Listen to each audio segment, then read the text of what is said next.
खेमका हत्याकांड मामले में अब पप्पू यादव जो हैं वो गवर्नर हाउस पहुंचे हैं और राजभवन में उन्होंने मुलाकात की है राज्यपाल से। क्या कुछ बातचीत हुई पप्पू जी? राज्यपाल महोदय खुद अभी जा रहे हैं वहाँ।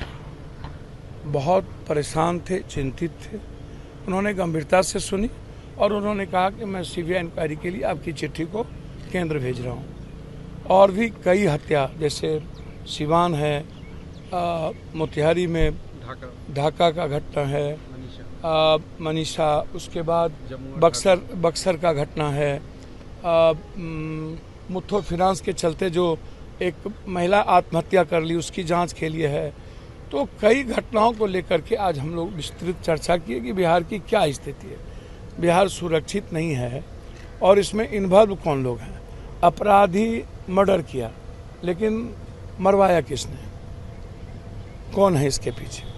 नीतीश कुमार के भूमिका पर भी आपने बातचीत की है? नहीं, मैंने नीतीश कुमार जी के कोई भूमिका पर बात, मैं नेताओं और अपराधी और जमीन माफियाओं की भूमिका पर बात की है कि नेताओं का जो नेक्सस है, जमीन में पैसे किसके लग रहे हैं और इसको सपोर्ट कौन करता है, माफिया कौन है, बालू में पैसा किसका है, बालू में फोकलैंड कौन है, हैवा किसका है, ये हेडक्वार्टर में बैठ के कौन कौन लोग उनकी जमीन पर गिद्ध दृष्टि डाले हुए थे, कौन कौन लोग उनके अस्पताल पर गिद्ध दृष्टि थी। 6 साल पहले उनके बेटे की हत्या हुई, उसमें आज तक कोई सजा नहीं हुई। वो सब कुछ खत्म हो गया, रफा दफा हो गया। एक प्रवक्ता बरबर करते हैं, 6 महीना जेल नहीं रहता है। कानून कौन सा काम करता है? पुलिस के कार्यशैली पर सवाल खड़े। नहीं, पुलिस के साथ शराब माफिया, नेता और पदाधिकारी। पुलिस तो बेचारी हो चुकी है, कोई मतलब ही नहीं है।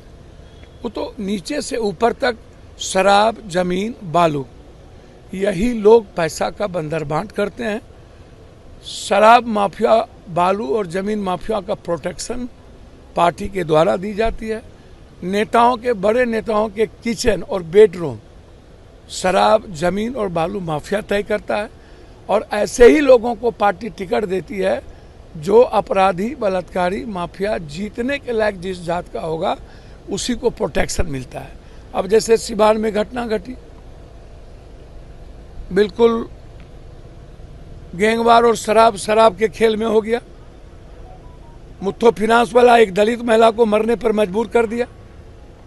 आज तक बक्सर के नरसंहार पर 3-3, 4-4, 7 आदमी बाहर घूम रहे हैं।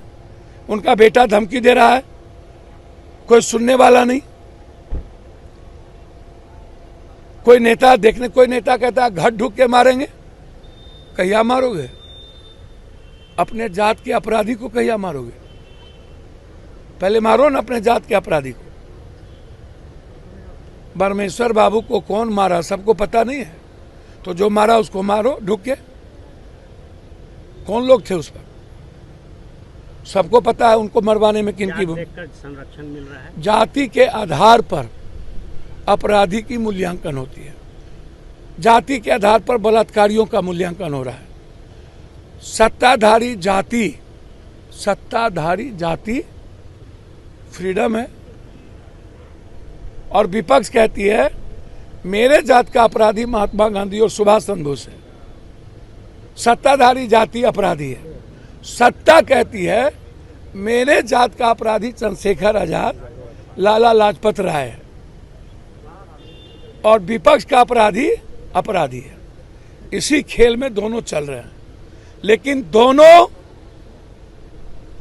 अपराधी, माफिया, जमीन और शराब माफिया को ही टिकट देंगे। जब तक नेता पोषित अपराध चलता रहेगा और नेताओं के संरक्षण में